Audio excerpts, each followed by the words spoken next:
नमस्कार, खबरों की खबर में आपका स्वागत है। मैं हूं संकेत उपाध्याय। जंग छिड़ी हुई है रूस और यूक्रेन के बीच में। माहौल बहुत ही तनाव का है। इस बीच लगातार जो तस्वीरें आ रही हैं कि किस तरीके से बिल्डिंग्स पर बम गिराए जा रहे हैं, बिल्डिंग फट जा रही हैं, टूट जा रही हैं, इन सब के चलते एक बहुत ही दुखदायक और दर्दनाक खबर ये आई कि एक भारतीय छात्र इसमें मारा गया। सरकार पूरी कोशिश कर रही है कि किस तरीके से उसका शव, पार्थिव शरीर भारत लाया जाए। अभी वो एक मॉर्चुरी में है यूक्रेन में, उसको लाया जाए। और इसके साथ साथ तनाव और बढ़ गया है उन 18,000 छात्रों में, उन हिंदुस्तानियों में जो यूक्रेन से भारत आना चाहते हैं। तमाम बातें कही जा रही हैं, तमाम बयान भी हैं, और कुछ ऐसे बयान हैं जो सरकार के कुछ मंत्रियों की तरफ से आ रहे हैं, सरकार का पक्ष रखने वाले लोगों की तरफ से आ रहे हैं, जो कि मैं बस ये बोल सकता हूं कि बेहद हल्के और बहुत ही वाहियात हैं। ऐसे वक्त में इस तरीके की बयानबाजी एक अजीब सा हल्कापन दिखाता है, मामले की गंभीरता को ना समझना दिखाता है। ये बोलना कि बहुत सारे लोग जो विदेश जाते हैं वो 90% नीट क्लियर नहीं कर सकते, तो क्या उनको उनके हाल पे छोड़ दें या उनको एडवाइजरी दिखाएं कि ये देखो एडवाइजरी दी थी हमने। बड़ा सवाल ये है आगे देखते हुए, और वो बड़ा सवाल हम स्क्रीन पर डाल रहे हैं कि क्या अब इस मौत के बाद, इस मृत्यु के बाद भारत को ऑपरेशन गंगा की गति और ज्यादा बढ़ा देनी चाहिए।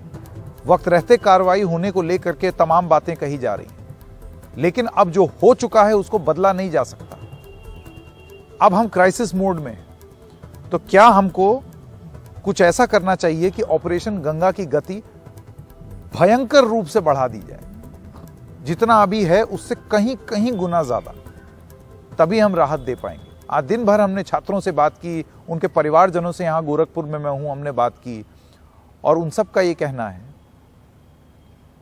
कि आप बॉर्डर से तो हिंदुस्तान ले आएंगे, लेकिन छात्र बॉर्डर तक कैसे आएगा जहां जंग छिड़ी हुई है, उसका क्या बंदोबस्त है। 10-10 गुना टैक्सी और बस जो है वो दाम वसूल रहे हैं, और जिस तरीके से लोग रिस्पांस चाहते हैं एम्बेसी से, उस तरीके से छात्रों को वो रिस्पांस नहीं मिल रहा है।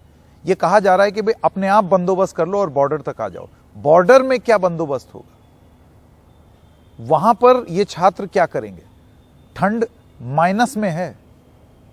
तो ये सब व्यवस्था है जो कि जिसके बारे में भी सोचना बहुत जरूरी है। कुछ ग्राफिक्स के माध्यम से आपको तमाम चीजें बताएंगे। कू ऐप पर भी हमने कुछ सवाल पूछे हैं, वो जरा स्क्रीन पर दिखा देते हैं इससे पहले कि हम अपनी चर्चा शुरू करें। कल्पेश लिखते हैं कि क्या भारतीय छात्र की मृत्यु के लिए भारत सरकार जिम्मेदार है, ये उनका सवाल है।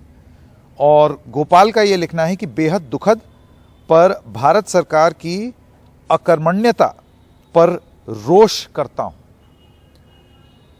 मैं अब स्वागत करना चाहता हूं हमारे मेहमानों का, और इसके साथ साथ हम और भी चीज़ों के बारे में बात करेंगे। Aarushi Mohindra 3rd course MBBS student हैं, खारकीव नेशनल मेडिकल यूनिवर्सिटी की, लुधियाना पंजाब की हैं। Shubham Kumar 4th year student हैं, आप भी खारकोव के एक स्टूडेंट हैं। आप दोनों का बहुत बहुत धन्यवाद। मैं आरुषि पहले आपसे शुरू करना चाहता हूं। बेहद दुखदाई स्थिति, जो परिवारजन जिनसे हमने बात की, वो जिस तरीके की बातें बता रहे हैं, एक जंग में जिस तरीके की तकलीफ ये छात्र झेल रहे हैं, उसको वो परिवार बयान कर रहे हैं। जितना उस छात्र पर बीत रही है उतनी परिवार पर भी बीत रही है। मैं आपसे जानना चाहता हूं कि अगर आप जो कठिनाई है या कुछ सुझाव अगर आपके हैं, तो आप वो क्या बताना चाहेंगे सरकार को।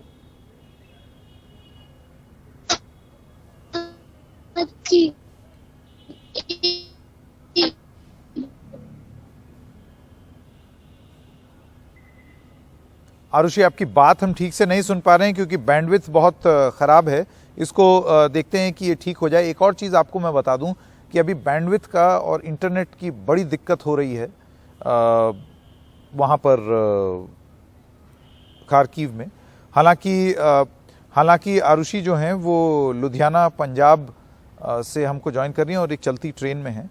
पर शुभम कुमार, मैं आपके पास आना चाहता हूं, आप अभी वहीं पर हैं। किस किस्म की कठिनाई का सामना करना पड़ा है? आपने जब अथॉरिटीज से बात की, कॉन्ट्रैक्टर से बात की, एम्बेसी से बात की, क्या दिक्कतें आ रही हैं?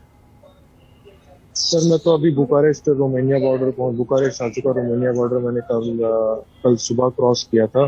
बहुत कठिनाई हुई थी। मैंने 2 रातें और 3 दिन गुजारे रोमानियन बॉर्डर पे, जो बहुत तकलीफदायक थे। उसमें हमने बिना छत के सोया। वहाँ पे -10 डिग्री था।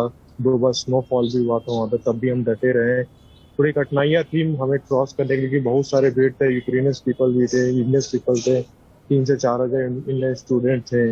लेकिन ये है कि अब एक बार आप इंडियन मतलब रोमानियन बॉर्डर या कोई बॉर्डर्स आ जाएंगे, उसके बाद से एक बार आप क्रॉस कर लिए, उसके बाद से आपको सारी फैसिलिटी इंडियन गवर्नमेंट प्रोवाइड कर देगी। लेकिन थोड़ा सा तकलीफ है, लेकिन उसके लिए थोड़ा सा आपको पेशेंस चाहिए। अगर आप थोड़ा सा आक्रोशित होते हैं तो बहुत मुश्किल है फिर आपके लिए। आपको पेशेंस रखना पड़ेगा यहाँ पे, क्योंकि सबको एग्जिट होना है। आपको यही बात समझनी पड़ेगी, आपको भी एग्जिट होना है, यूक्रेनियंस को भी एग्जिट होना, और बहुत सारे नेशनलिटीज को एग्जिट होना उसी बॉर्डर से। नाइजीरियन है, मोरक्को है, अरबिक है, जो भी सबको वहाँ पे एग्जिट होना। तो थोड़ा टाइम लग रहा है, ये थोड़ा प्रोसेस लंबा है एग्जिट होने का, लेकिन थोड़ा सा आप पेशेंस रखेंगे तो आप हो जाए। जी बिल्कुल। तो ये जो आप कठिनाई की बात बता रहे थे, देखिए क्या आप मानेंगे कि वो संघर्ष जरूर था आपके लिए, लेकिन जब आपने बॉर्डर पार कर दिया तब स्थिति बहुत हद तक बेहतर हुई और सुधरी।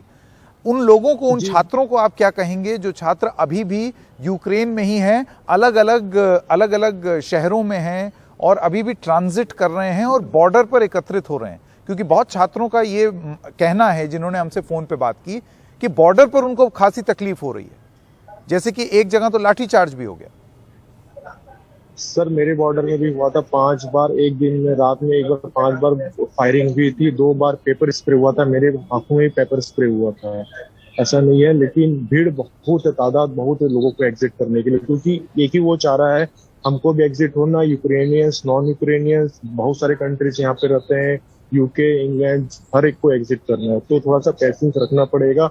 और जो ये है कि जो वहां पे पहुंच रहे हैं, पहुंचना टैक्सीज के बाहर, टैक्सी से पहुंच रहे हैं या फिर कोई भी व्हीकल से पहुंच रहे हैं, वो पहुंचना इजी है। जैसे कि मैं रोमानियन बॉर्डर पे गया था, वहां से 10 किलोमीटर पहले मुझे उतार दिया गया था बॉर्डर से। फिर हमने 10 किलोमीटर 4-4.5 घंटा पैदल सफर किया।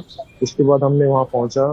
फिर वहां पे मैंने 2 रातें गुजारी, 3 दिन गुजारा। खाने की सुविधा वहाँ पे, ये मैं बोल सकता हूँ कि खाने की सुविधा की आपको टेंशन नहीं थी वहाँ पे रोमानियन बॉर्डर पे। खाना वहाँ पे जो लोकल्स वॉलंटियर्स थे, खाना आपको पर्याप्त मिल रहा था खाने पीने का, लेकिन थोड़ा सा आपको पेशेंस रखना पड़ेगा। जैसे कि मैंने आज हमारे जो कुछ दोस्त हैं, बिल्कुल, आप संयम के साथ आपने अपनी बात सामने रखी है। हाँ बताइए, सॉरी आप कुछ कह रहे थे। सॉरी। जैसे कि मेरे कुछ दोस्त है खारकिव को, उनको मैंने आज, उन्होंने सुबह 8 बजे की ट्रेन लिए, लिविव गए हैं। लिविव से उनको मैंने फिर रोमानिया बॉर्डर के लिए बोला, उनको रोमानियन बॉर्डर आप आ जाइए वहाँ पे, क्योंकि ट्रेन भी बहुत फुल, पैर रखने की जगह नहीं। साथ ही साथ हम ही एक नेशनलिटी नहीं है जो एग्जिट कर रहे हैं, जैसे खारकिव में वहाँ पे यूक्रेनियंस को भी शायद एजुकेशन के लिए मिल चुका ऑर्डर। तो आज की डेट में, जैसे कि मैं बात कर रहा था अपने दोस्त से, उन्होंने बोला कि कोहनी मार रहे हैं लोग वहां पे, चढ़ने नहीं दिया जा रहा उनको ट्रेन में। खारकिव के बता रहा हूँ आपको मैं सच्चाई, पैर रखने की जगह नहीं है। इंडियंस को चढ़ने नहीं दिया जा रहा। तो मुझे अगर मुझे कोई इंटरनल अफेयर्स, कोई भी हमें कोई बड़े अधिकारी मेरी बात सुना, तो मुझसे दरख्वास्त है कि कृपया करके आप खारकिव के लोगों को, उनके लिए कुछ अच्छी फैसिलिटी प्रोवाइड करें जो कि वहाँ से एग्जिट हो, क्योंकि वहाँ पे लोकल्स हमें चढ़ने नहीं दिया जा रहा है। बहुत बहुत बहुत ज़रूरी बात आपने कही है। बहुत बहुत धन्यवाद आपका शुभम कुमार। और उम्मीद ये करते हैं कि ये जो प्रयास अब किए जा रहे हैं, इनको इतनी तीव्र गति से आगे बढ़ाया जाए कि सारे छात्र वहाँ से बाहर आ जाएं, और शेखरप्पा के साथ जो हुआ वो किसी भी छात्र के साथ ना हो, क्योंकि जिस तकलीफ़ से आज वो परिवार गुजर रहा होगा, हम बस सोच ही सकते हैं कि क्या स्थिति रही होगी। एक छोटे से ब्रेक के लिए रुक रहे हैं। ब्रेक के बाद आपको जो छात्र जिसकी मृत्यु हो गई है, उनके पिता, शोकाकुल पिता की एक बयान, उनका जो बयान आया है दक्षिण भारत से, वो कर्नाटक से हैं, तो उनका जो बयान आया है, जो उनका कहना है, वो किस तरीके से देखते हैं। और ख़ास तौर से उनका एक बात जो कही जा रही थी राजनेताओं द्वारा कि लोग छात्र वहाँ जाते ही क्यों हैं, विदेश में क्यों जाते हैं, और ये जो कर्नाटक से ही ताल्लुक़ रखने वाले जो केंद्रीय मंत्री हैं प्रहलाद जोशी, जिन्होंने ये बोल दिया कि 90% जो हैं जो नीट क्लियर नहीं कर पाते वो विदेश जाते हैं। इस पर, इन सब चीज़ों पर उनका क्या कहना है, आपको ब्रेक के बाद सुनाएंगे। So your media informed to our senior officials, embassy, Prime Minister to bring back my son's dead body. Okay. And also I request to all these political leaders kindly look into the matter and see that donation is very bad, and all these intelligent students, they are going to study in abroad.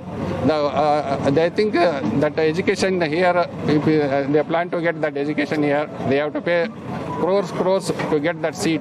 And the same education, better than this, they are getting very good education in abroad, and all this practical equipment also very standard. Here in India, only that caste-wise, they are allotting the seat, because my son has got 97% in the PUC.